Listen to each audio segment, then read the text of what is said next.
E essa classificação não é somente uma, são várias.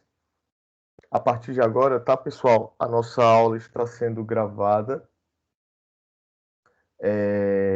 Essa classificação, como eu estava falando, auxilia a nossa atividade, o nosso trabalho, pois, na verdade, o trabalho do nutricionista, muitas vezes, é planejar um cardápio, planejar uma dieta. E aí nós temos que atender algumas demandas ao longo desse processo. E aí a classificação dos alimentos nos auxilia nessa situação, tá bom? Então, hoje o tema será a classificação dos alimentos. Eu acredito, eu espero, tá? Falar sobre algumas, mas eu acho que não dá para falar sobre todas as classificações. E aí a gente começa essa semana e continua na semana que vem, tá bom?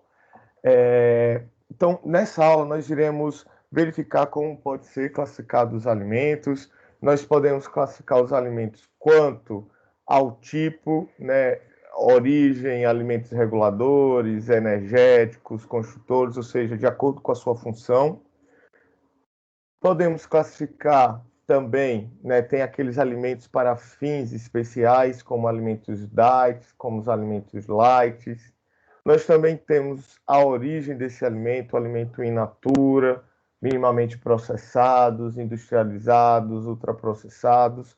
De todas essas formas, nós temos que entender que há benefícios e há malefícios, qual é o objetivo dessa classificação, qual é a orientação que deve ser feita, tomada o conhecimento a partir dessas orientações, tá bom? Então, olha, a partir de hoje a gente já vai começar a indicar algumas recomendações nutricionais. Você já pode, por exemplo, olha, pai, tá vendo? Não é bem assim, a gente pode fazer desse jeito. Olha aqui, mano, não é bem assim. É melhor a gente seguir esse caminho. Nós podemos ter boas ideias a partir da aula de hoje, já passando, já adquirindo algum conhecimento específico sobre a área de nutrição. Então, como eu havia dito, a primeira classificação que nós iremos verificar é justamente quanto a função, né, desse alimento. Tá? Na aula passada, nós terminamos falando justamente desses conceitos, não foi?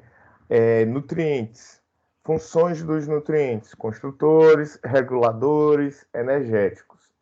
É óbvio que dentro de um alimento, como nós vimos também na aula passada, muitas vezes nós temos vários tipos de nutrientes. E cada nutriente tem a sua função. Muitas vezes, de modo bem prático, tá, pessoal? Muitas vezes, o mesmo nutriente desempenha diversas funções dentro do organismo. Por exemplo, nós pensamos em energia. Energia, como nós conversamos, carboidrato, lipídio. Mas a proteína também fornece energia, tá? Então, a proteína é um nutriente capaz de fornecer energia necessária para o nosso dia a dia.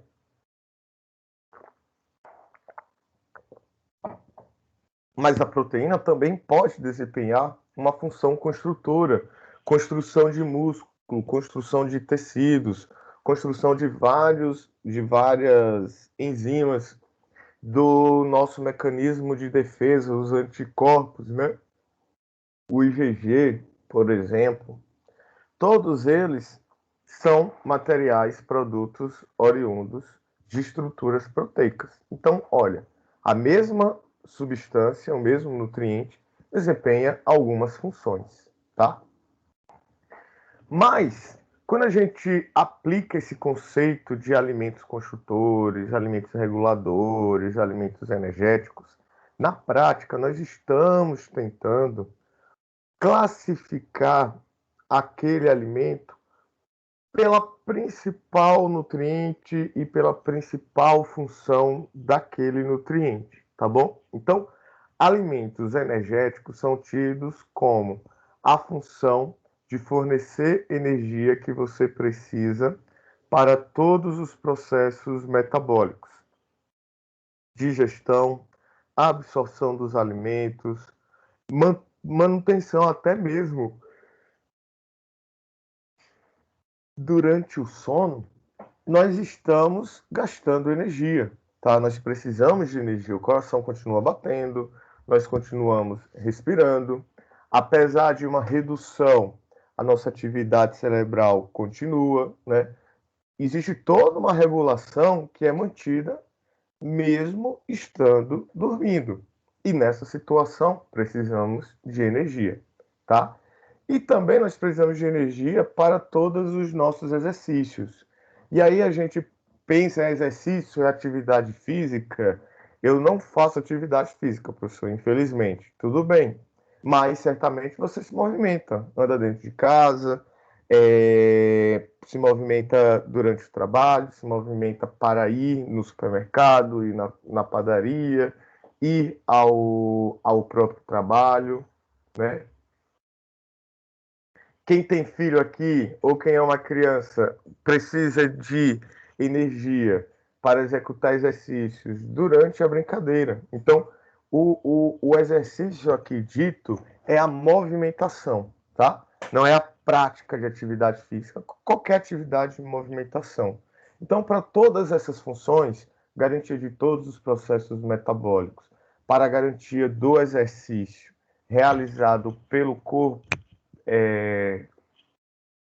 realizado por nós, nós precisamos de energia.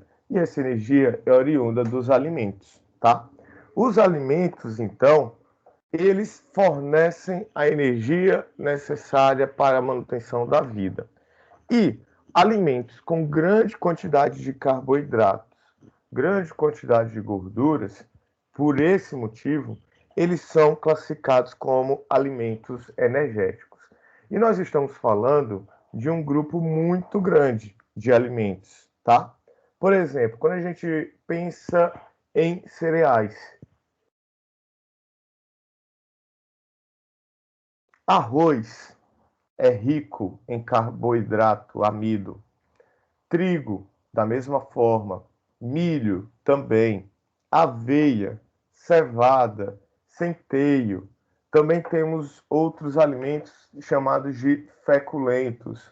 Batata, e aí vai região por região, né? Cará, inhame, mandioca, macaxeira, aipim, mandioquinha, farinhas, né? Farinha de trigo, farinha de mandioca, farinha de milho. Todos esses alimentos são conhecidos como feculentos. E todos os alimentos produzidos por eles também são tidos como energéticos. E aí vem ainda mais açúcar, né? O principal tipo, carboidrato simples, também conhecido, mel, açúcar em si, o açúcar de mesa, melado, a geleia que a gente coloca, por exemplo, no pão, tá? Tudo isso representa açúcares. Gordura, óleo, banha, manteiga, margarina, tudo isso tem grande quantidade de gordura. Então, imagina um alimento como um cardápio desse, tá, pessoal? Olha, pão com geleia nele e, por exemplo, deixa eu ver aqui,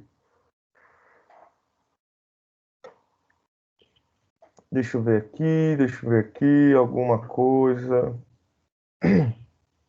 Pronto. Um chá adoçado com açúcar ou um chá adoçado com mel. Essa refeição, se nós formos observar, tem grande quantidade de alimentos energéticos. É importante a gente sempre ter uma variação dentro da nossa alimentação, tá? Então, notem, dentro do pão, dentro do inhame, dentro da mandioca, dentro do arroz, por exemplo, tem somente carboidrato? Tem somente gordura? Não, tá? O arroz, junto com o feijão, é uma importante fonte proteica, tá? A nossa tradicional combinação arroz com feijão, praticamente de todos os dias, ela é uma excelente combinação, pois oferta uma boa quantidade de proteína. Agora tem que ser os dois juntos, tá? Então, verifica, um mesmo alimento, ele pode ter vários nutrientes, cada nutriente uma ou mais funções, mas a título de categorização desses alimentos, foi planejado esse tipo de classificação, a partir do nutriente que tem mais em abundância, tá bom?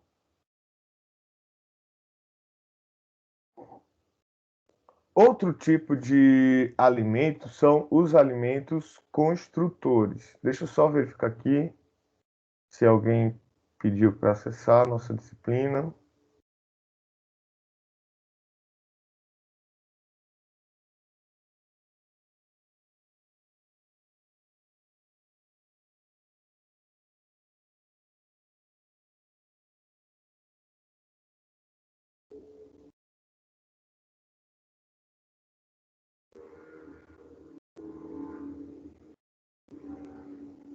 Não. Então vamos seguir, tá? Outro tipo, né, outra classificação, são os alimentos construtores. É aqueles alimentos conhecidos também como alimentos plásticos. Nossa, por que plástico? Plástico quer fazer uma menção à característica de reparação, de recuperação, tá? De construção. São também conhecidos como os alimentos plásticos, são aqueles responsáveis pela construção e formação do corpo, ou seja, os que promovem o crescimento, participam da formação do sangue, músculo, ossos, cabelos, pele, órgãos, além de defender o corpo contra doenças, facilitando a sua cura. Pertence a esse grupo alimentos ricos em proteínas, tá? E aí nós temos alimentos de origem animal, como o leite, o queijo, os ovos, carne, frango, peixe. E também temos excelentes fontes proteicas de origem vegetal, tá? A soja, a ervilha, a lentilha, olha aqui o feijão que eu disse para vocês, tá? Então, notem, quando a gente pensa no peixe, por exemplo, nós temos peixes, excelentes fontes de ômega 3, não é? Ômega 3 é um tipo de gordura. É um tipo de gordura extremamente importante na maioria das vezes. Mas note, o peixe aqui é considerado um alimento construtor por conta da quantidade de proteína, tá? Então, esses alimentos, ele, como falei anteriormente, ele tem uma função importantíssima dentro do nosso metabolismo, do nosso dia a dia. Para o crescimento de um indivíduo, por exemplo, uma criança se desenvolvendo, né? Uma criança crescendo, um adolescente crescendo, ou, por exemplo, um processo de cicatrização, tá? Abriu um corte. Esse corte precisa ser reparado, esse corte precisa ser fechado, novos tecidos serem construídos. Pois bem, em todo esse processo, eu preciso de proteína. Sem proteína, eu não consigo desempenhar essas funções, eu não consigo realizar esse processo de construção, de reparação, tá? O feijão, como eu falei para vocês, sempre é importante destacar que no feijão nós temos boa quantidade de proteína. Porém, nós temos também fibras, nós temos também alguns carboidratos dentro do feijão. Então, um alimento, como nós vimos lá na definição de alimentos, muitas vezes é a reunião de vários nutrientes. E aqui nós estamos destacando a função principal de um nutriente. É importante, e eu sempre vou enfatizar isso, tá? Não podemos limitar esses alimentos a somente essa função. Muitas vezes o carboidrato que está no feijão, junto com o arroz, leva a boa produção de energia, né? Confere carboidrato, confere energia para o indivíduo. A depender da necessidade da pessoa, na falta do carboidrato, nós podemos também usar a proteína para fornecer energia. Então, a proteína oriunda do peixe, oriunda do frango, oriunda da carne, oriunda do feijão.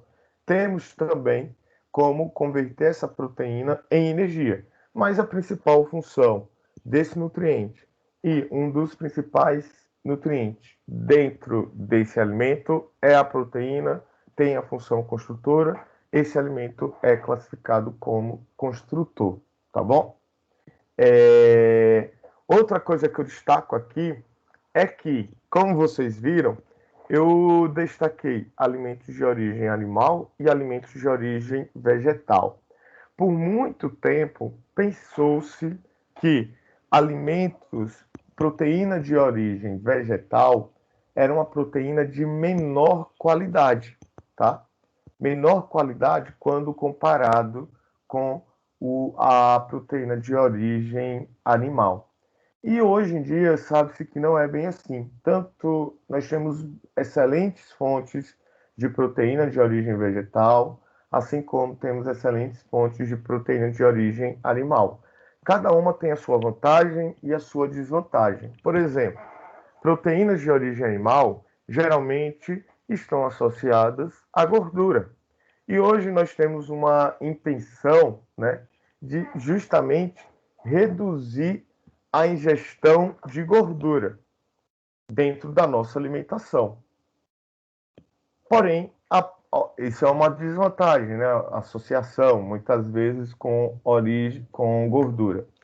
Porém, as proteínas de origem animal, elas têm uma maior biodisponibilidade.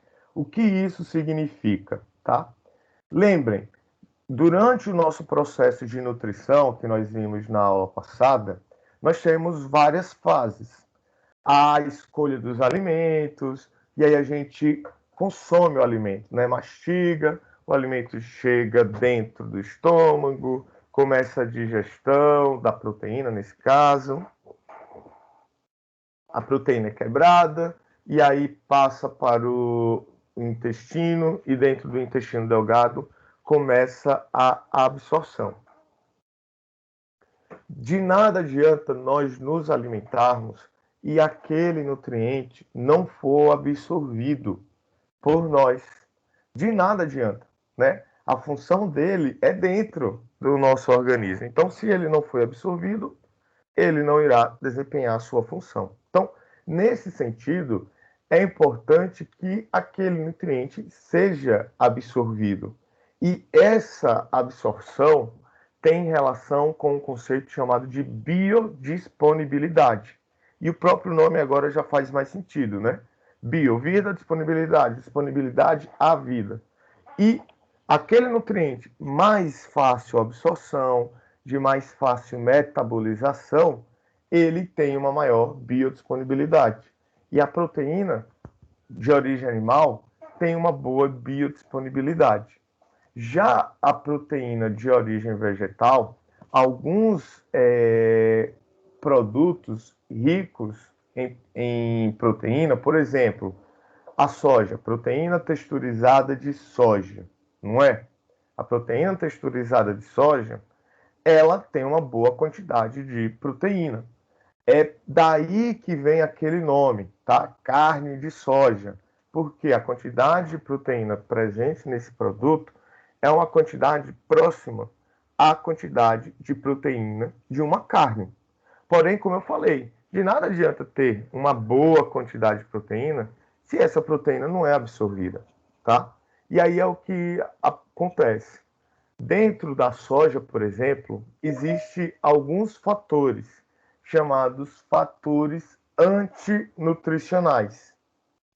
Ele é como se fosse um empecilho, sabe? Por exemplo, a gente está querendo andar e vem aquela pessoa e fica confundindo, atrapalhando o nosso trajeto, sabe? Pois bem, isso seria um fator antinutricional. Ele atrapalha, ele limita, por exemplo, enzimas digestivas. E essas enzimas digestivas, limitadas pelos fatores antinutricionais, podem, por exemplo, impedir a absorção das proteínas.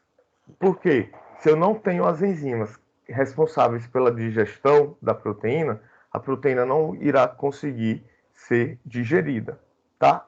Então, notem, de um lado eu tenho pontos positivos e pontos negativos, de outro eu tenho um lado também pontos positivos e pontos negativos. Qualquer situação eu tenho limitações e situações a serem ponderadas. E por fim, né, dentro dessa classificação, nós temos também os chamados alimentos reguladores.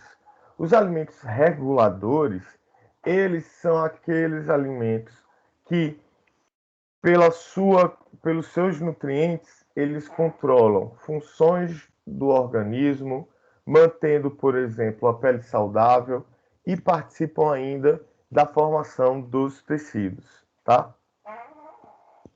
O papel desses alimentos reguladores é fornecer aqueles elementos, aqueles nutrientes que atuam nesse controle do metabolismo do indivíduo, né? Por exemplo, vocês já pararam para perceber que diversas funções dentro do organismo nós desempenhamos e nem paramos para pensar nas mesmas?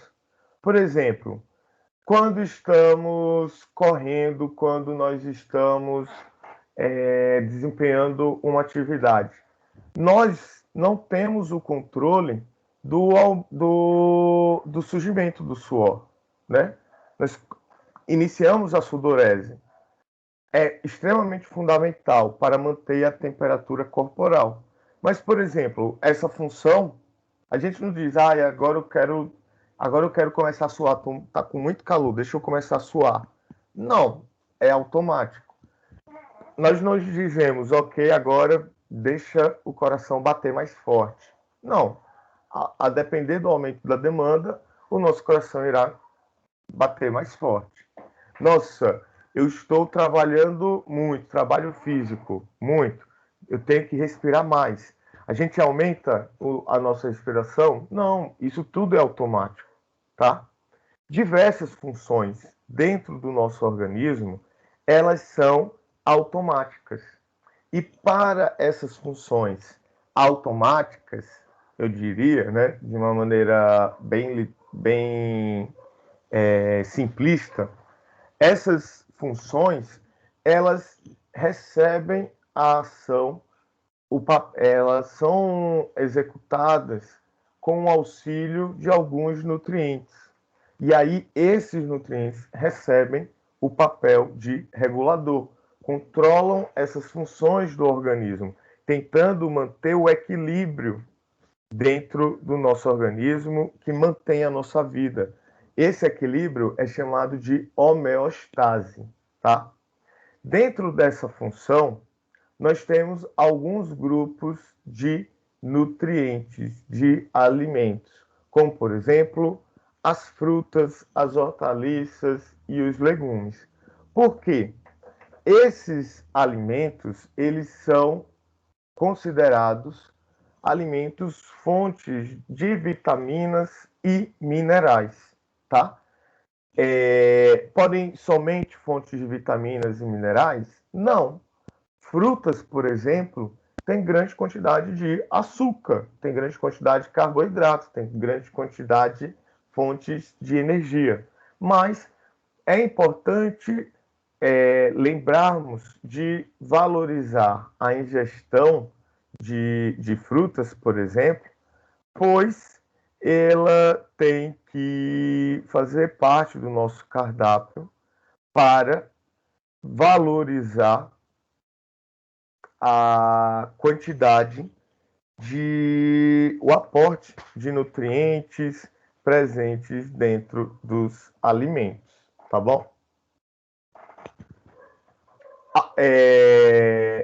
Então, os alimentos reguladores são ideais para ter uma alimentação equilibrada, consumindo diariamente alimentos energéticos, construtores e reguladores. É importante, pessoal, quando lá vocês, no início, né? Agora vocês estão no início, mas daqui a pouco, quando vocês estiverem começando a construir cardápios, tá? Ou planos alimentares, vocês começarem a construir de uma maneira organizada, planejada. Ou seja, eu estou tendo fontes de alimentos construtores, eu preciso de proteína para reparar, para crescer. Eu estou tendo fontes de alimentos energéticos, eu preciso de energia para manter o meu dia a dia, ok? Eu estou tendo alimentos, fontes em minerais, em vitaminas, eu preciso manter a regulação, né? A falta, por exemplo, de ferro está associado à anemia ferropriva. Qual é a regulação que o ferro tem nesse papel?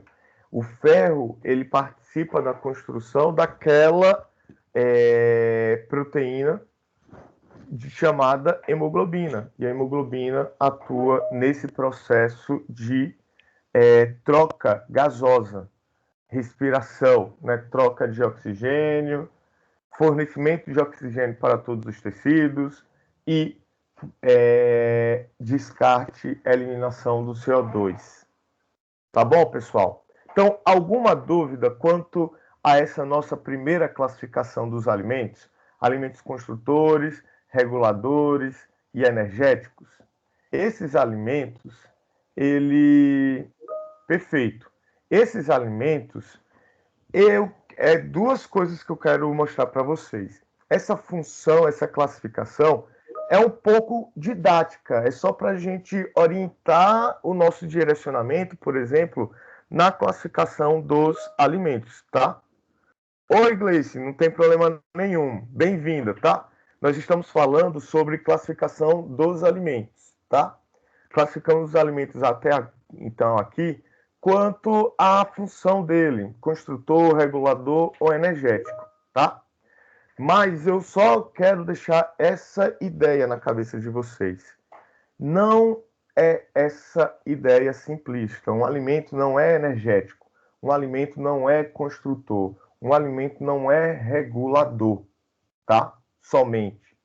Ele tem funções construtoras, funções energéticas, funções reguladoras, porque essas funções advêm justamente dos nutrientes. E os nutrientes executam diversas funções, tá bom? Eu irei pular um trecho da nossa aula de hoje, agora, tá? Porque em 10 minutos nós iremos ter o nosso intervalo. E eu quero aproveitar o nosso intervalo para fazer um exercício com vocês, tá? E aí, por conta disso, eu quero conversar com vocês. Eu vou antecipar um conteúdo que iria ser dito na aula de hoje, tá? Uma outra classificação que nós podemos ter nos alimentos são chamados de alimentos transgênicos, tá?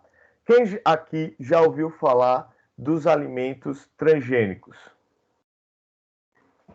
Você já ouviu, Gleice, falar dos alimentos transgênicos? Thaísla, a Caroline já. Você entende, Caroline, o que são alimentos transgênicos? A Bianca. É um tema bem recorrente no nosso dia, né, pessoal?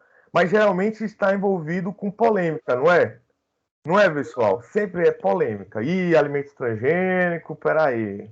Mas a gente sabe exatamente qual é essa situação, o que é alimento transgênico, da onde ele advém? Pois bem, eu irei apresentar aqui esse tipo de alimento para vocês, tá bom? Alimentos transgênicos, vamos imaginar o seguinte: todo alimento ele tem principalmente de origem vegetal, tá? Quando a gente fala até então, né? Tecnologicamente, promover transgenia em animais eu acho que é antiético, inclusive em grande parte do mundo, tá? Então, está limitado principalmente a alimentos de origem vegetal. Não estou dizendo que no futuro não possa ter ou que não tenha alimento transgênico em alguma parte do mundo de origem animal, tá? Mas para a nossa realidade, os maiores exemplos, os que eu lembro aqui, são todos de origem vegetal. Mas vamos pensar, dentro desse alimento, ele é formado por células, né? Todo alimento é algum ser vivo, né? Quando a gente pensa em vegetais, é um ser vivo. Quando nós pensamos no alimento de origem animal, veio de um ser vivo ou era um ser vivo? Mas independente dessa situação, é formado por células, tá? E dentro dessas células, nós temos os genes, né? Já estou antecipando um pouco a aula de genética para vocês, tá? Mas esses genes, então, são os responsáveis, né, dentro da célula, por manter todas as informações necessárias para a construção da vida, tá? É como se fosse o nosso HD. Olha aqui o meu HD, ó. É como se fosse o nosso HD que a gente mantém todas as nossas informações aqui dentro. Mas as informações contidas nesse HD são as informações necessárias para construir a vida, construir novas células, sintetizar novas moléculas importantes, tá? Então, o gene é uma molécula importantíssima nesse processo, tá? E é inclusive chamado de código genético. É uma forma de traduzir todo esse dado, toda essa informação biológica em, em um sistema de informação. Se eu não me engano, né, eu vi isso em uma reportagem e trago como curiosidade para vocês. Se eu não me engano, se for traduzir toda a informação presente no gene em uma unidade que a gente está mais ambientado, como por exemplo giga, a quantidade de informação mantida no nosso DNA equivale a gigas de informação. Olha que loucura, não é, pessoal? Imaginar que nós temos gigas de dados de informação dentro de cada uma das nossas células. Pois bem, isso representa a complexidade que é a nossa vida.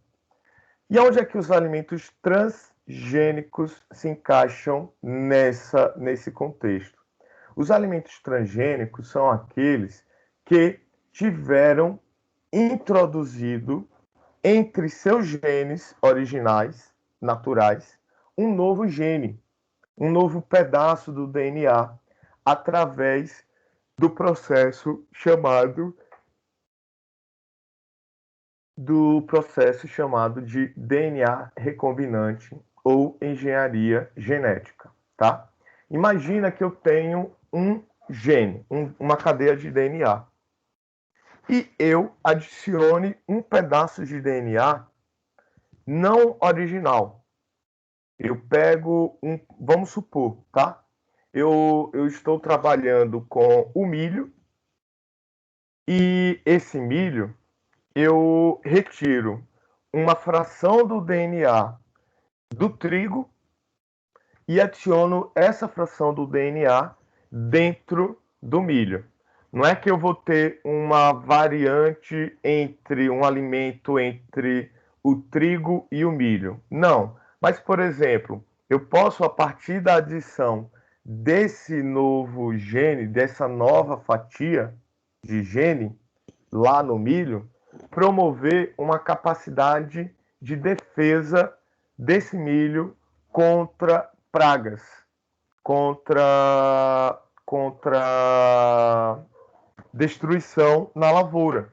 E isso é uma função bacana. Por quê? Eu diminuo, por exemplo, o uso de pesticidas. Eu aumento a minha produtividade na mesma quantidade de área plantada, tá? Então, os alimentos transgênicos se encaixam justamente nesse contexto. Eu tenho um alimento que, a partir do seu DNA, do seu material genético, ele foi editado, vamos dizer assim. Eu adicionei um trecho de um outro DNA de uma outra matéria. Olha a que ponto a nossa tecnologia, a tecnologia humana, ela alcançou. Olha que ponto. Nós podemos pegar, pessoal, primeiro, já foi uma grande revolução no conhecimento humano, nós conseguirmos identificar gene por gene do nosso código genético. Quem lembra do chamado Projeto Genoma Humano?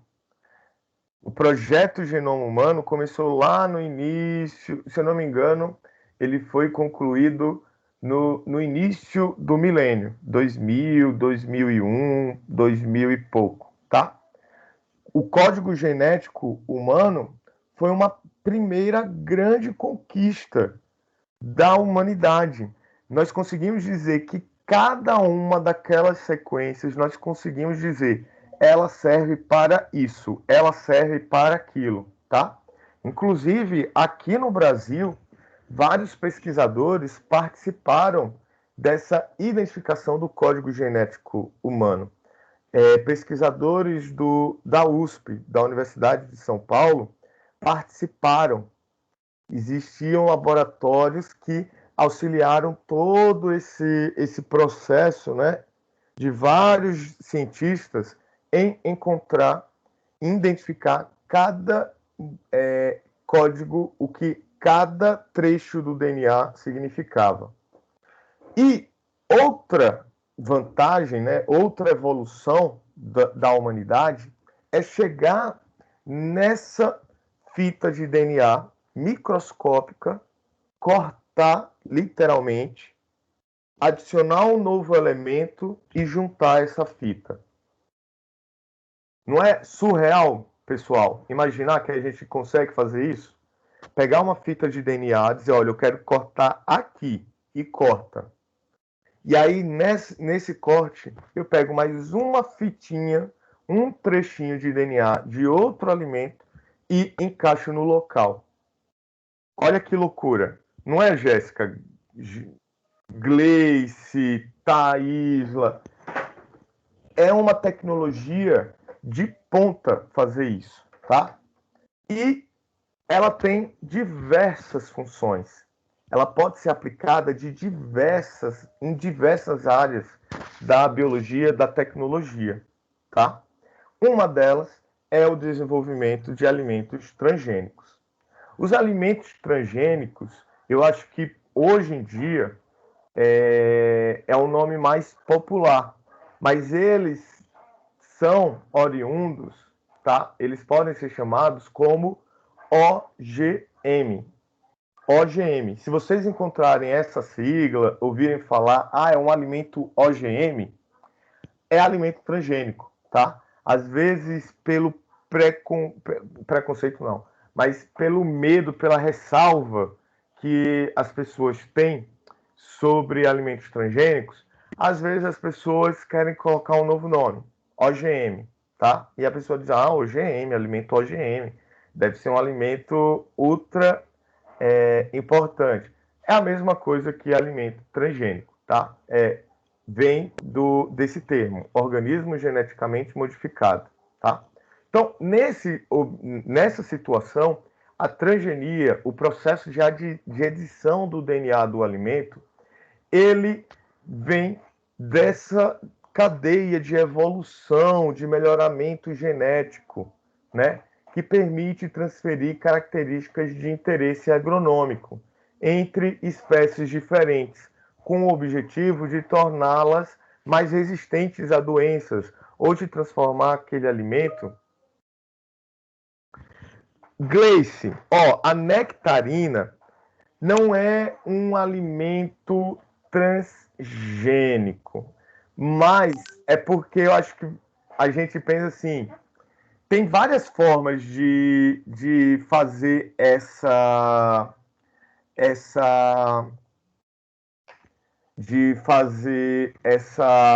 modulação, tá? Essa modulação do DNA das plantas. Por exemplo, o Brasil é um dos países mais desenvolvidos nessa área, tá bom, Gleice? Todo mundo aqui. A Embrapa, não transgenia, mas a Embrapa, ela faz combinações de gêneros de diferentes frutos, tá? Por exemplo, o meu trabalho de doutorado, eu trabalhei em parceria com a Embrapa, e foi com o maracujá natural. Mas a mesma Embrapa que tinha interesse nesse maracujá, que foi foco da minha tese de doutorado, ela, ela utilizava algumas técnicas para melhorar a qualidade, do maracujá. Por exemplo, nossa, essa espécie tem um maracujá muito grande, mas não produz muito suco. Essa espécie produz muito suco, mas o maracujá é bem pequenininho. Que tal nós potencializarmos essas duas funções? Fazer um maracujá grande e que tenha muita quantidade de suco. E aí a gente pode fazer com que uma planta fêmea cruze com uma planta macho, dessas duas variáveis de maracujá, e tenta desenvolver um híbrido entre essas duas novas espécies, tá? A nectarina, tá, Gleice, é mais ou menos esse tipo de situação. Ela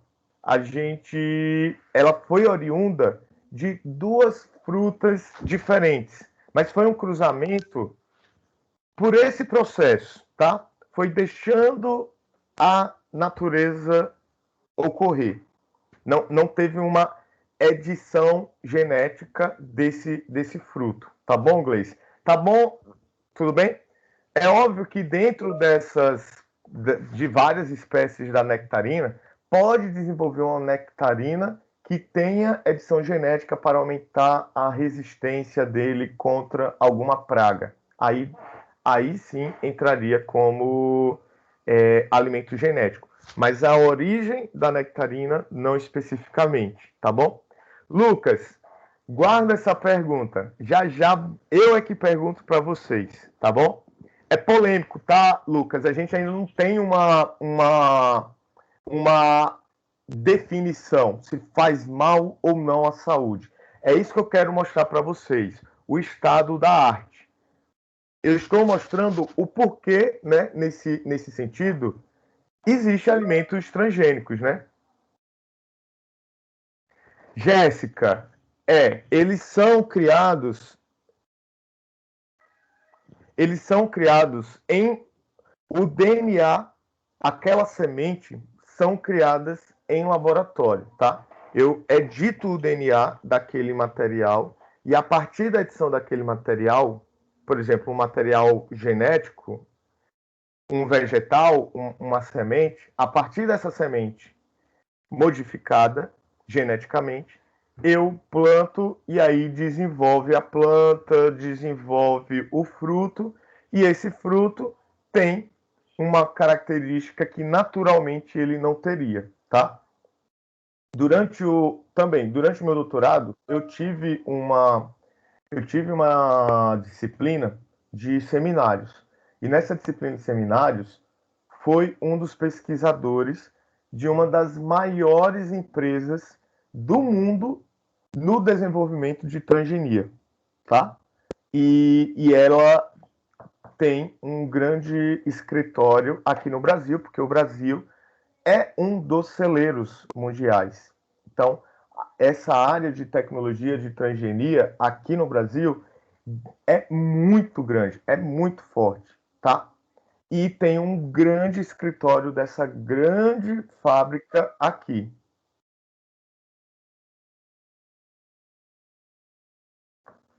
É difícil dizer isso, tá, Tatiane? Eu acho que não é bem por aí, tá?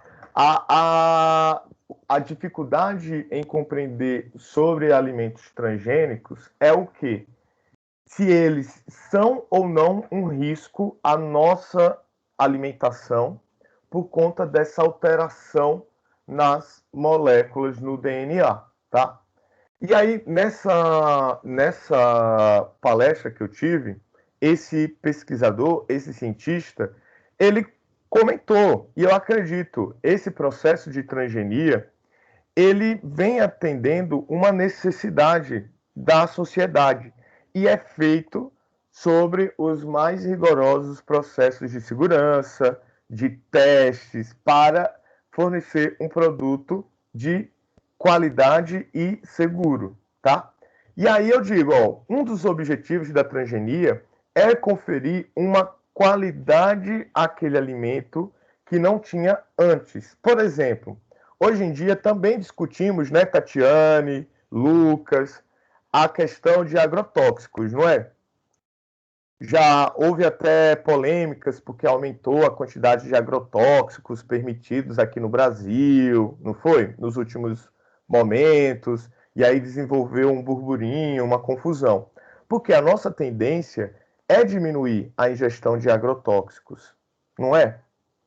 E aí, eu pergunto para vocês, um alimento transgênico, por ele ser mais resistente a pragas, ele vai precisar ou não irá precisar de agrotóxico. Não é uma vantagem? Não seria uma vantagem para a gente? Não é? Concorda comigo, Tatiane, Lúcio, Lucas? Não seria uma vantagem? Nossa, diminuir agrotóxico, que bom. Os transgênicos têm essa possibilidade de diminuir o uso de agrotóxicos. Por quê? Eu adiciono um gene dentro desse alimento, dentro dessa substância, que protege esse alimento contra o ataque de micro-organismos, por exemplo. Tá? Isso é uma vantagem. Eu posso aumentar a produtividade daquele campo, plantando soja transgênica, por exemplo, em um mesmo hectare, ao invés de ter um rendimento de. Exatamente, mas está vendo, Lucas, que são situações positivas e negativas, e a gente fica nessa situação de é melhor ou é pior? É vantajoso ou é ruim, prejudicial ao ser humano, né? Mas é importante entender que, exatamente, e eu quero aqui, não estou defendendo nenhum lado, nenhum outro, tá, pessoal? Eu quero apresentar os dois lados para vocês, tá? Essa alteração promovida altera a composição da planta e pode gerar os efeitos intencionais, como foi esse indicado aqui. Porém, aí sim, ó, também pode correr o risco de ter efeitos não intencionais. E aí é que mora o problema, tá? Quando nós falamos de efeitos não intencionais. Efeitos intencionais, já deixei claro, são aquelas vantagens. Por exemplo, o aumento, o enriquecimento de nutrientes. Um alimento com maior quantidade de vitamina E, maior quantidade de vitamina A. Isso já é possível. Um alimento que eu melhoro o perfil lipídico. Né? A gente, como eu falei, é um grande problema do século. A nossa ingestão de gordura, o processo de obesidade. Se eu diminuir, se eu melhorar o perfil lipídico dos alimentos, eu posso conferir saúde para o indivíduo, tá? Eu posso diminuir, eu posso melhorar o controle de pragas. e com isso reduzir o uso de agrotóxicos. Tudo isso é o que motiva para fazer a edição em alimentos transgênicos. Mas o nosso medo é os efeitos não intencionais. Por exemplo, é um dos motivos, né, Gleice, que desenvolveu esse conceito de transgenia. A população, certamente vocês já ouviram isso em geografia. A população cresce em PG, a produção de alimentos cresce em PA, né? Vai chegar uma situação que não vai ter alimentos para todo mundo. Então a gente tinha que ter feito alguma coisa. Isso seria a vantagem, né, Gleice? Porém, temos desvantagens. Pode correr o risco de efeitos não intencionais. Os riscos estão associados ao novo DNA introduzido, ao produto da expressão desse DNA. Todo o DNA. Ah, entendi. Entendi, Gleice.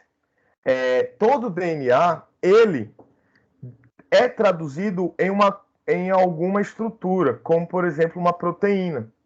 E esse material, DNA ou a nova proteína, pode ter um efeito que nós não queremos que ocorra, que surja, tá? A simples ingestão de DNA adicional, ela não é considerada perigosa.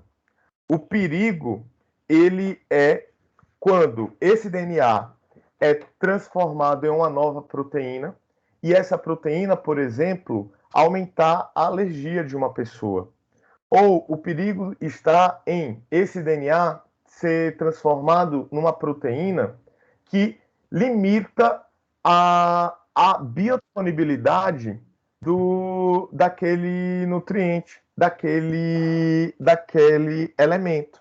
Então, olhe, tá vendo? Tem efeitos intencionais e tem efeitos não intencionais. É óbvio que quando esse produto é lançado no mercado, passa por uma bateria de testes.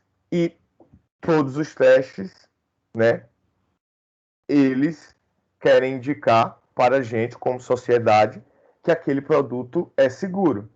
Porém, sempre fica aquele receio. Será que foi tempo suficiente para analisar todos os efeitos possíveis sobre esse produto, esse alimento? Tá? Um outro fator é que a inserção de um DNA nos cromossomos pode alterar a expressão de outros genes.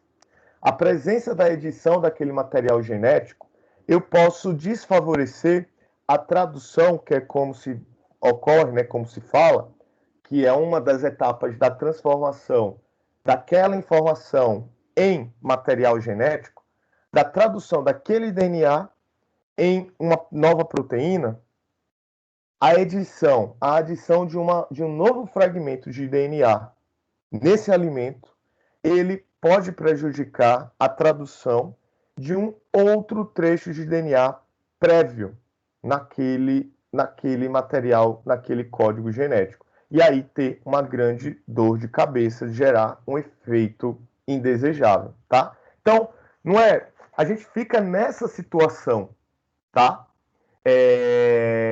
Algumas vertentes, justamente por conta dessa indecisão, dessa incerteza, não é que o alimento transgênico vai causar mal. Porém, há uma possibilidade que pode causar mal, pois não tem tempo suficiente para verificar todos os efeitos.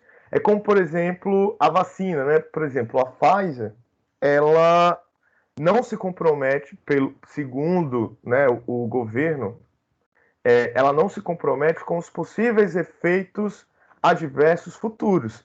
Poxa, mas como? Passou um ano com testes, né? Milhares e milhares de pessoas passaram pelo experimento, né? Como nós vimos, acompanhamos aqui episódio por episódio. E a vacina ainda pode ter algum efeito? Poder pode. Vai ter um efeito colateral, um efeito adverso? a chance, depois de todos os testes, é menor, mas não é descartada. Da mesma forma, são esse tipo de limitação do risco de alimentos transgênicos, tá bom? Tudo bem, Lucas?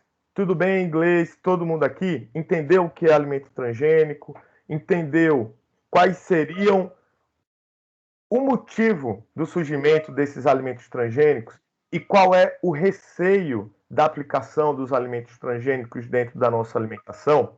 Diante dessa limitação não é risco, mas dessa indefinição, a maior situação pregada, né, estimulada, é reduzir a ingestão desses alimentos dentro da nossa alimentação. E aí eu pergunto para vocês, tá bom, pessoal? Você ou sua família consome alimentos transgênicos? Vocês já pararam para pensar? É polêmico, a gente não quer consumir, né? A maioria das vezes nós não queremos consumir transgênicos. Porém, vocês e sua família consomem alimentos transgênicos? Que tal fazer um exercício, tá? O nosso intervalo são de 20 minutinhos. Vamos fazer o seguinte: aproveita esses 20 minutinhos e aí correm lá na dispensa de vocês, não é, Jéssica? Corre lá na dispensa de vocês e procura na cozinha, na dispensa, alimentos que contenham esse símbolo aqui ao lado, tá? Vamos aproveitar que a gente está em aula, mas dentro de casa, a gente dá para fazer uma pesquisa bem rapidinho dentro da nossa dispensa.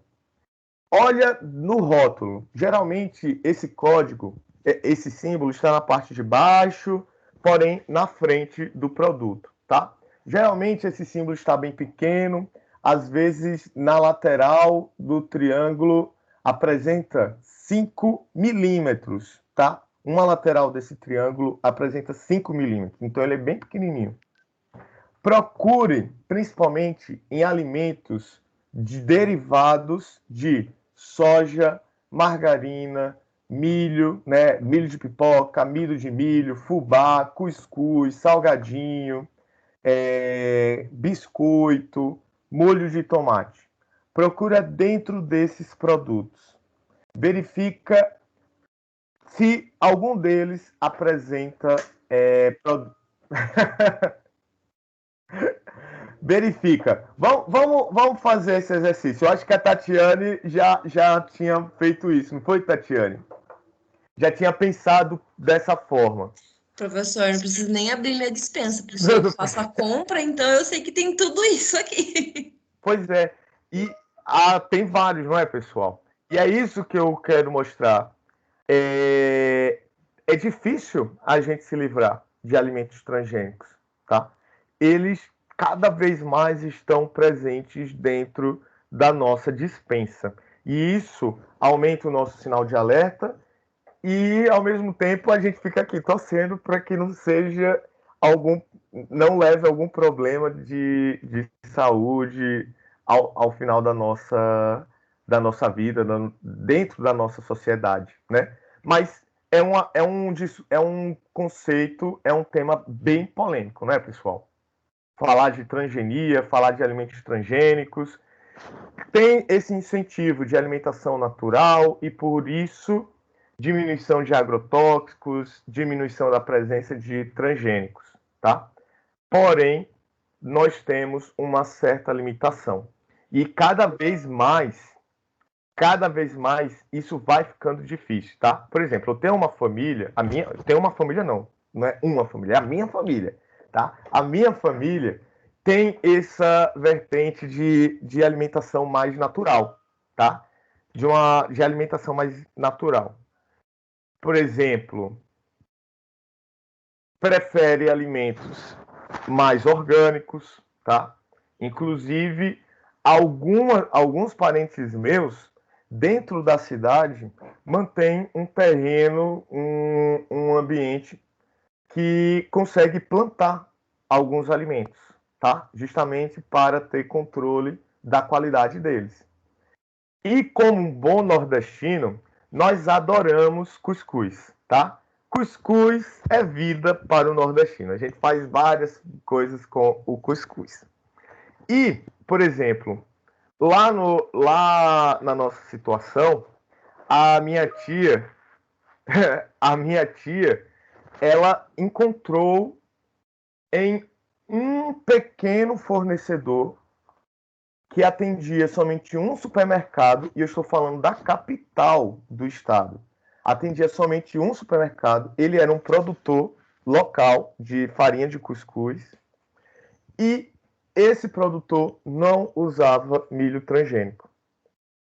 Ou seja, olha a limitação do acesso que ela conseguiu um produto, farinha de cuscuz, farinha de milho, não transgênica. Sabe? Ela comprou fardos desse cara. Porque realmente chega no supermercado, é uma grande possibilidade desses produtos serem transgênicos. Tá bom?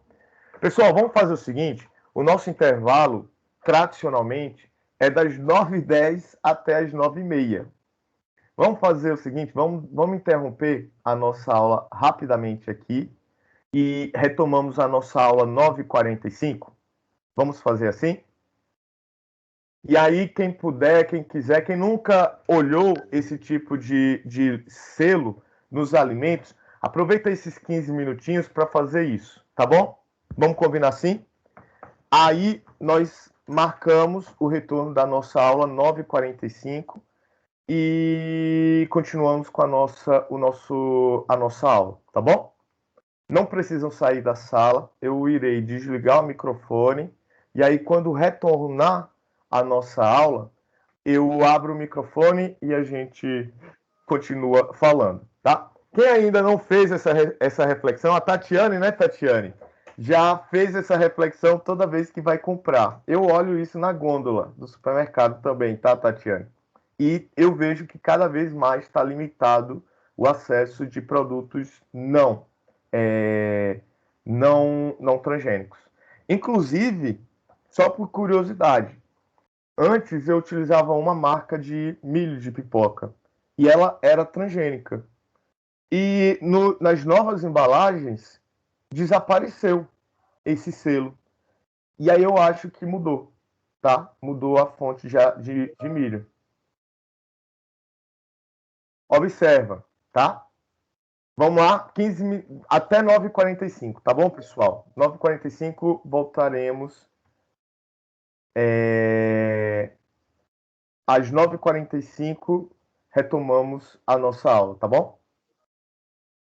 Não precisam sair da sala, só vou fechar aqui já já. Pois é, Tasla, é isso que a sensação que eu sinto é assim, quase de encurralado, né? Não tem jeito, não tem jeito. A maioria dos produtos tem esse papel, né? Tem essa transgenia já. E eu me sinto às vezes encurralado, não tem muita opção, tá bom? É essa reflexão que eu quero trazer para vocês.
Vamos lá, pessoal, retomar a nossa aula.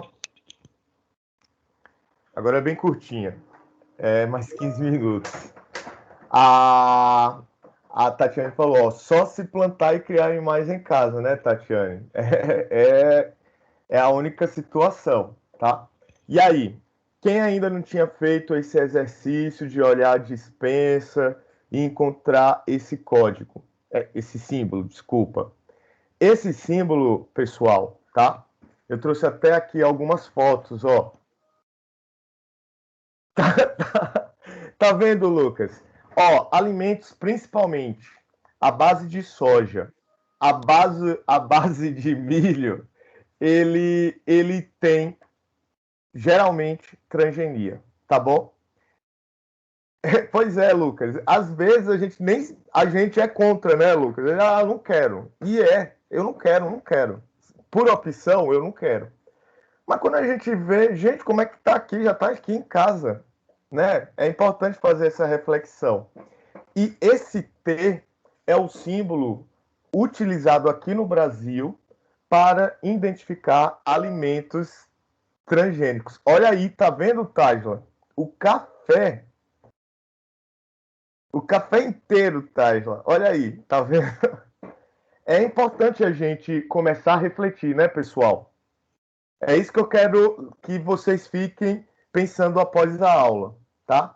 Essa situação, tudo bem, contraditório, mas e aí, o que é que a gente pode fazer? Por quê? Nós, como nutricionistas, o nosso paciente vai pedir esse tipo de orientação. E aí eu provoco vocês a refletir qual seria uma solução, qual seria a situação, como orientar uma pessoa dessa como nosso paciente, tá? Dentro de todos os alimentos transgênicos, por lei, por enquanto, e eu vou falar o porquê por enquanto, eles precisam ter. Sim, tá, Lucas? Por exemplo, dentro da minha família, tá, Lucas? Que chegou a esse ponto que eu acabei de relatar. Tem. Mas mesmo assim, é uma situação, ainda para essas pessoas, é uma situação complicada porque fica difícil ter acesso ao alimento não transgênico, a depender do que seja. Porque alimentos de origem à base de milho ou à base de soja, tá complicado, tá? Geralmente a soja aqui brasileira já é transgênica, então não é impossível, mas há uma certa limitação. Então, Gleice, isso se torna em todo o país, tá? Eu falo aqui no nosso país porque experiência de causa, mas em todo o país está sendo usado. O Brasil é um dos grandes produtores de soja mundial, então tá pelo mundo todo. Pode falar, Tatiane. Professor, daí no caso de um paciente que precisa suplementar, tipo um determinada vitamina, Tá. seria mais interessante a gente indicar um suplemento alimentar ou adicionar na dieta dele um alimento transgênico que contém essa vitamina? Tá. Ó, é assim. Às vezes existem alimentos fortificados, tá, Tatiane? Existem alimentos fortificados que não são transgênicos, tá? Por exemplo, eu trabalho Sim. durante o meu durante a minha graduação. Eu fiz iniciação científica durante a graduação e um dos projetos que tinham lá no meu laboratório era alimentos fortificados com vitamina A. Olha que bacana. Da mesma forma, tá, Tatiane, que a Embrapa pode desenvolver para essas características produtoras, né? Como eu dei o exemplo, um maracujá maior e com mais suco, ela pode cruzar espécies que aumente, potencialize o teor, a concentração de vitaminas, por exemplo, dentro desses alimentos, tá? Porém, a gente não precisa, tá, Tatiane? Isso ao longo do curso você vai perceber. Muitas vezes a pessoa entra em deficiência nutricional porque não está consumindo os alimentos adequados. Às vezes basta um reequilíbrio, uma reeducação alimentar, uma adaptação desses novos alimentos para podermos resolver, sanar essa situação de aporte proteico. O ser humano não precisa de alimentos ultra ricos em nutrientes, porque dentro da alimentação, mantendo uma alimentação balanceada, nós conseguimos resolver esse problema, tá bom? A Thais já falou, até pensei que ir para os Estados Unidos, mas lembro que lá a alimentação é pior. Nossa, Taisla, olha, os Estados Unidos têm um problema muito sério e é até esquisito a gente pensar nesse tipo de problema. É a oferta, tá? Algumas pessoas, eu ainda não tive a oportunidade de ir aos Estados Unidos, mas, exato, né, Lucas? As porções são enormes, as porções das comidas são enormes, então isso estimula a pessoa a comer, né? Uma estratégia, tá, pessoal, que eu gosto de utilizar para reeducação alimentar, emagrecimento, porciona os alimentos e não e congela e utiliza. Pois é, Mirella. Uma das estratégias porciona os seus alimentos já em potes durante a semana. E aí, durante a semana, você só vai abrindo aquele pote e vai consumindo. Isso ajuda a reduzir o peso, porque a gente, às vezes, come não com a necessidade, mas sim com o olho. Então, se o alimento está disponível para nós, a gente vai comer. E isso, essa abundância desregrada, pode ser uma gênese, tá? Eu tinha um primo, e não é somente lá não, tá, Mirella?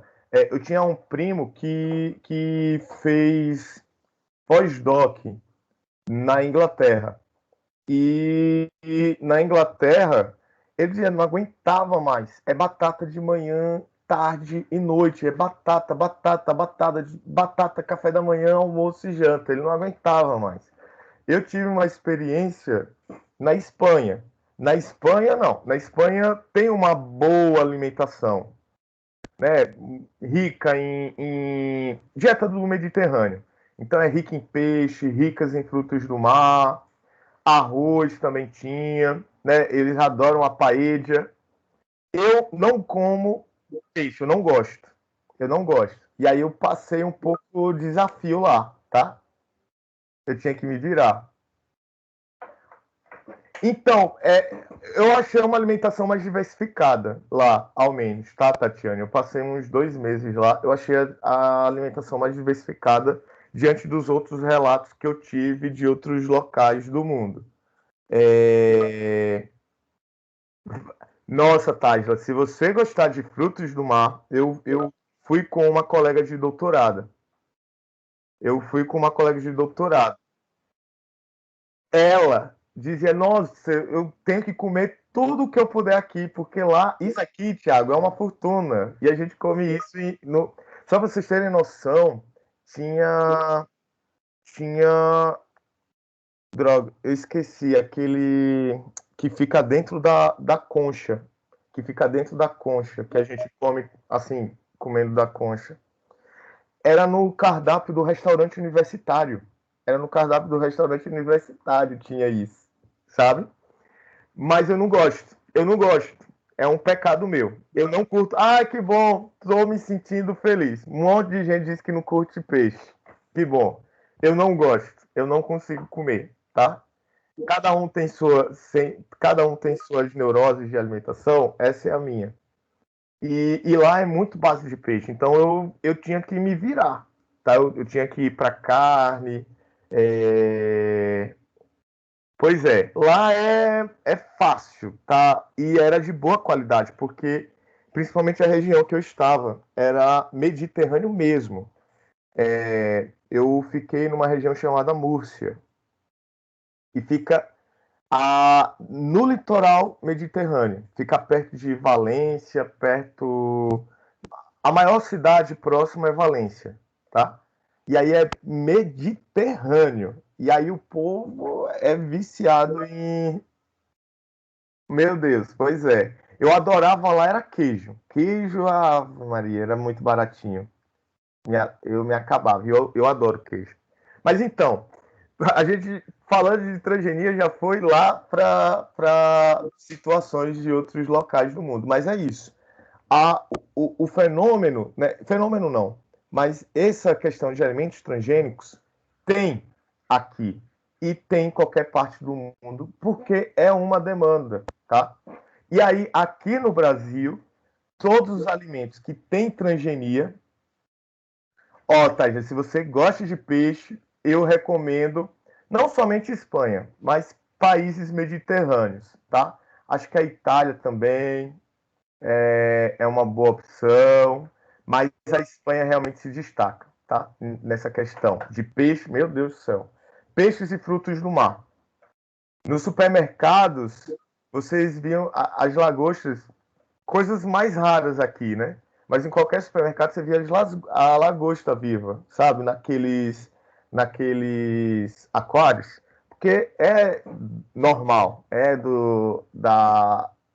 da cultura. Então, esse tipo de alimento era extremamente comum na região. Mas aqui no Brasil, nós temos uma lei que regula esses alimentos transgênicos e é obrigatório a presença desse símbolo. E se vocês olharem, do lado, tá próximo, tem uma indicação, por exemplo, produto produzido a partir de soja transgênica. No outro caso aqui, é produto produzido a partir de milho transgênico. Tá vendo? Um amido de milho e um óleo de soja. Eles têm que ter esses termos. E isso é obrigatório, tá? O decreto 4.680 de 2003. Pois é, Tayla, mas é pequeno, mas a legislação é que manda dessa forma, tá? Quer dizer, a legislação manda o mínimo. E aí, esse mínimo é aquilo que nós temos, tá? Por exemplo, através do decreto 4.680 de 2003, ele regulamenta toda essa informação a alimentos e ingredientes transgênicos, tá? No artigo 2, ele indica na comercialização de alimentos e ingredientes alimentares destinados ao consumo humano ou animal que contenham ou sejam produzidos a partir de organismos geneticamente modificados com presença acima do limite de 1% do produto, o consumidor deve ser informado da natureza transgênica desse produto. Ou seja, tem uma quantidade acima de 1%, eu tenho que informar o consumidor que aquele produto é produzido com produtos transgênicos, tá? Produtos embalados a granel, ou seja, em grandes quantidades, aqueles fardos que geralmente não chega para o consumidor final, ou alimentos in natura, mesmo alimentos in natura, tá?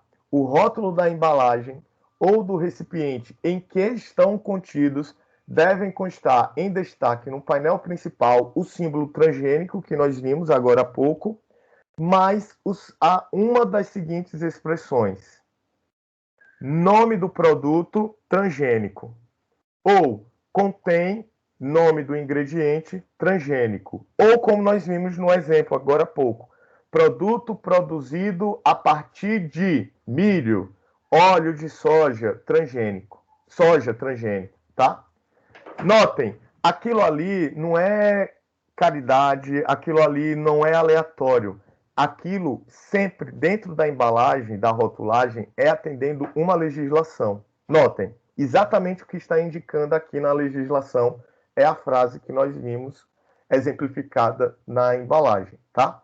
A área, olha aqui, tá, Tásla, é pequenininho, mas olha aqui, a área a ser ocupada pelo símbolo transgênico deve representar, no mínimo, 0,4% da área do painel principal, não podendo ser inferior a 10,82 milímetros, cúbicos. Cúbicos não, quadrados. O triângulo com laterais equivalentes a 5 milímetros. É aquilo que eu falei, tá? No mínimo, Tajla, de 0,4%, no mínimo 5 milímetros. Será que muitos vão colocar acima desse mínimo? Eu acho que não, tá? E aí nós ficamos com esses símbolos e esses dizeres bem pequenininhos dentro da embalagem, tá? Mas ele está lá. Basta a gente dar uma olhada, observar com maior atenção, né?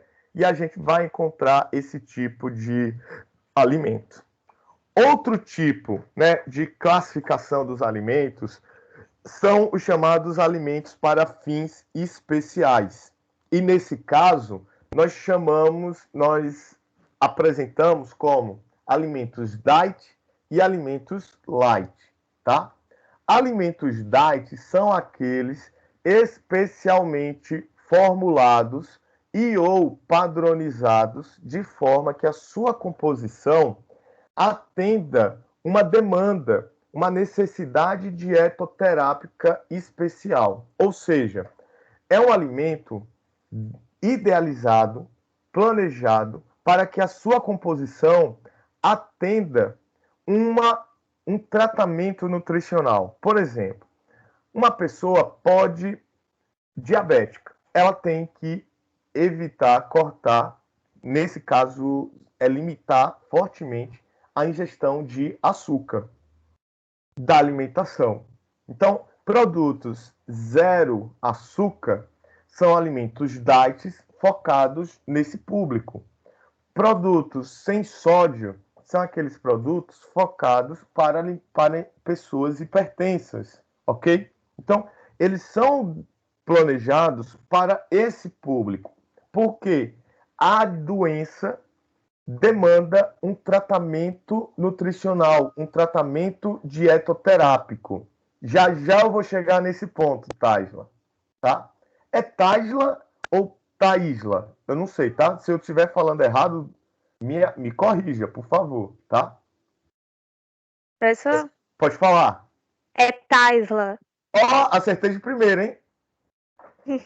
Excelente. Vamos lá, então, continuar. Nesse caso, quando eu falo de necessidades dietoterápicas, é porque a doença precisa de um acompanhamento dietético. É uma terapia da dieta, ok? E aí eu preciso restringir açúcar, restringir sódio, restringir algum tipo de nutriente. Então, esses alimentos diets são para atender às necessidades dietoterápicas especiais de pessoas com exigências físicas, metabólicas, fisiológicas ou patológicas particulares. Então, quando um alimento é considerado diet, ele deve ter total ausência de um determinado ingrediente, como, por exemplo, o açúcar de mesa, né? A sacarose, um tipo de proteína, um tipo de gordura, ou, por exemplo, o sódio. Os alimentos diets, ele, nos seus rótulos, pode conter uma das seguintes expressões, também pela lei, tá? Não contém, livre, zero, sem, isento de, free, que é livre, né? No ou without you, sem também, tá? É importante que fique claro que nem todos os produtos denominados diets apresentam diminuição significativa na quantidade de calorias e, portanto, devem ser evitados pelas pessoas que desejam emagrecer. Por que eu grifei isso em vermelho? Muita gente pensa que, nossa, eu quero fazer um regime, quero emagrecer.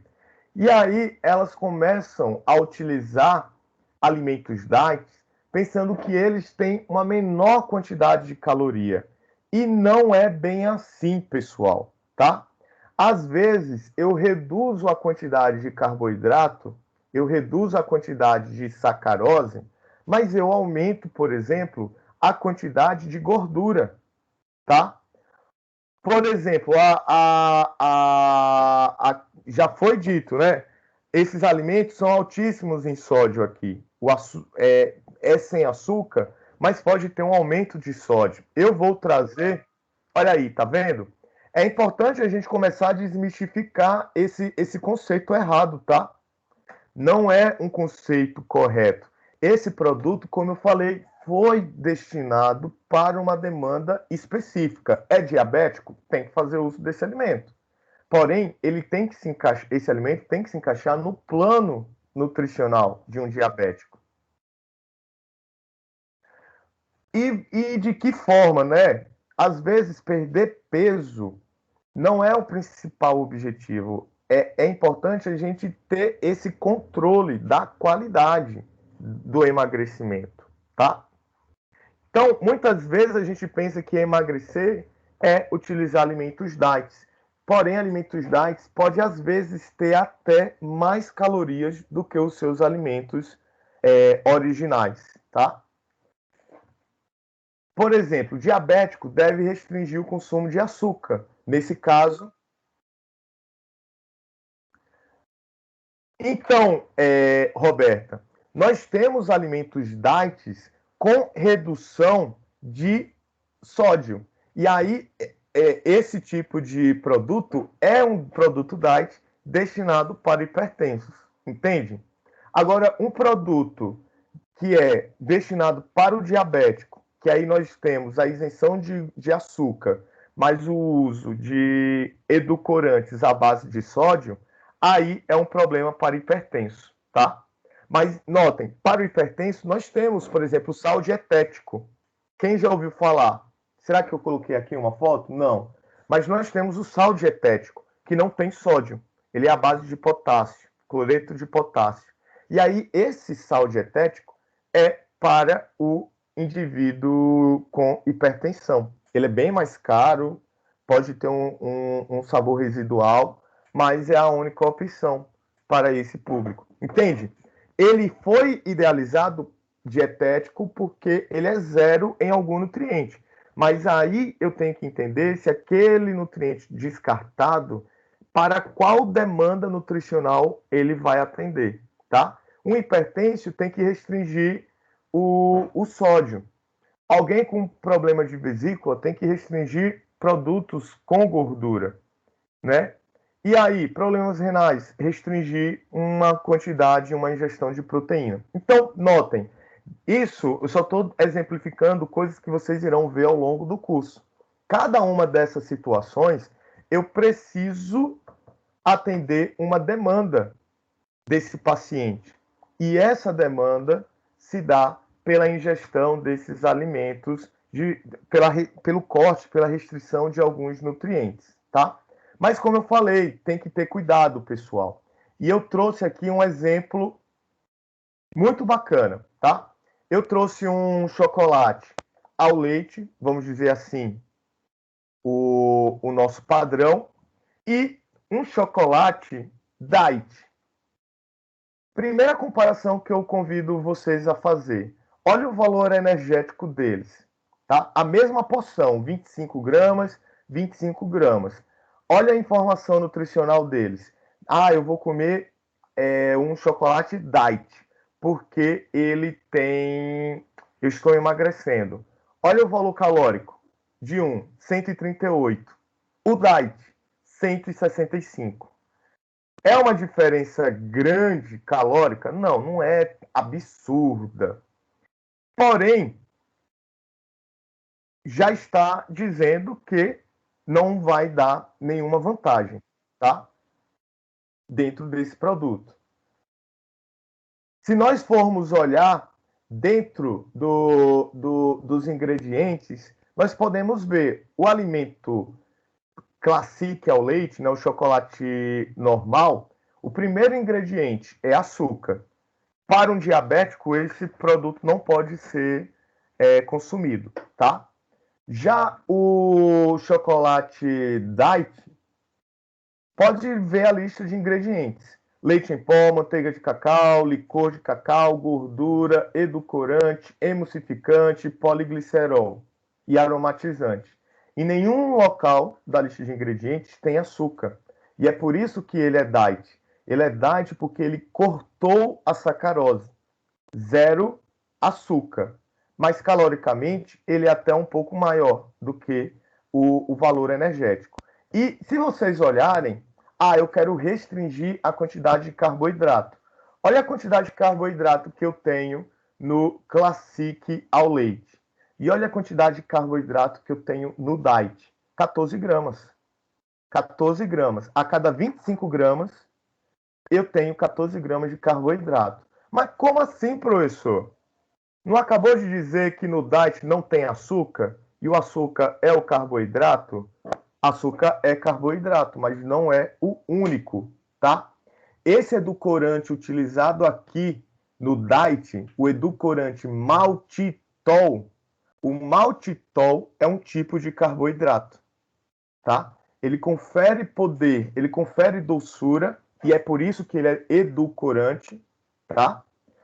Porém, ele tem a sua absorção limitada, e isso, então, não leva ao seu acúmulo, né? Ele não é absorvido, lembra da biodisponibilidade? Ele tem uma biodisponibilidade muito limitada, e por isso ele é utilizado para esse público, porque ele confere poder adoçante e muitas vezes e tem a sua absorção limitada, mas ele é um açúcar. Ou desculpa, ele não é um açúcar, ele é um carboidrato, tá bom? Olha essas situações que nós podemos ter ao longo da nossa experiência, tá? Olha aqui, tá, Thaísla e Roberta? Olha outro exemplo aqui que eu trouxe para vocês. Um refrigerante. Nós temos um refrigerante, não vou falar marca, mas tem um refrigerante tradicional, um refrigerante que tem uma redução da quantidade de açúcar e adiciona um edulcorante chamado stevia. E nós temos o zero. O zero é o diet, concordam comigo? Zero é um dizer para diet. Valor nutricional entre esses produtos. Notem que o diet é zero caloria, né? Porque esse produto basicamente é água e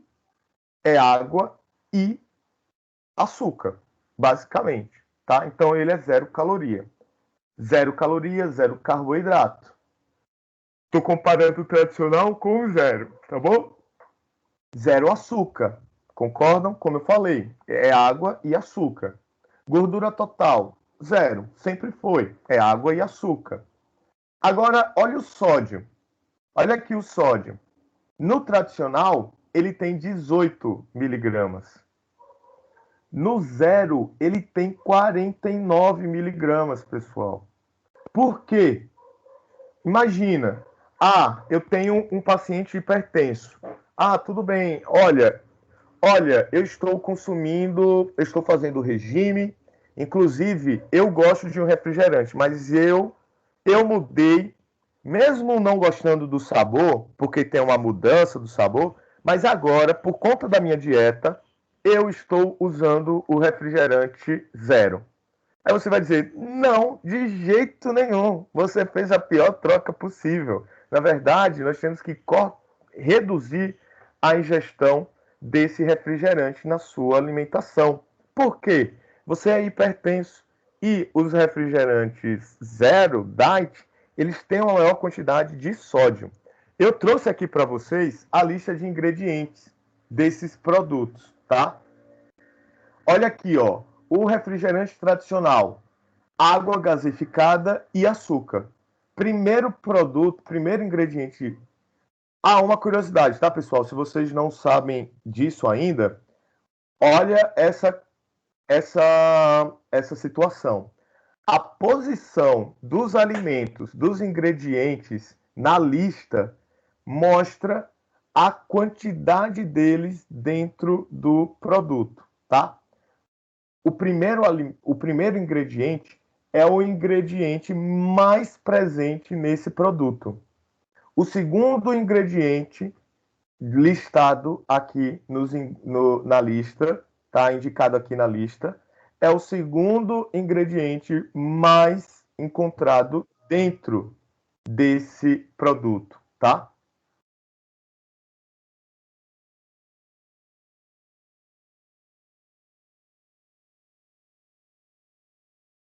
Pois é, tá? Olha aqui, exatamente, tá? A Gleice falou também, ó, temos que analisar a RDA de sódio para cada paciente. Isso, Gleice, perfeito. Lá na frente vocês irão ter uma aula chamada nutrição, uma disciplina chamada nutrição e dietética, e aí a gente fala sobre recomendações de ingestão, tá? Mas olha aqui, ó. Aqui nós indicamos que esse produto. Então, Gleice, a depender da quantidade desses produtos na nossa rotina, na nossa ingestão, eles se tornam algo expressivos, tá? Ó, a Mirella trouxe aqui. O que é que você trouxe, Mirella? Oh, Mirella, que legal! Olha aí, pessoal. A Mirella, ela é uma aluna concluinte, né? Que bom, gente. Que bom, Mirella. Eu sugiro, tá, pessoal? Vocês pegarem esse material, esse e-book que a Mirella construiu. Muito bacana, Mirella. Valeu por compartilhar, tá?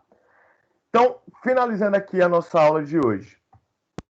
O produto tradicional, ele tem água e açúcar. No stevia, né, que é uma redução de açúcar e uma adição de um edulcorante, estelvisídeo, ele mantém o açúcar em segundo lugar. Mas notem, ele adiciona edulcorante esteviol, que é um edulcorante estelvisídeo. Já o produto zero, pode olhar, ele não tem açúcar. Porém, o edulcorante, né, que é o produto que dá o sabor doce ao produto, ele é ciclamato de sódio. Notem, ciclamato de sódio. E é justamente por isso que nós aumentamos a quantidade de sódio presente nesse produto. Tá bom, pessoal? Na próxima semana, deixa eu ver aqui.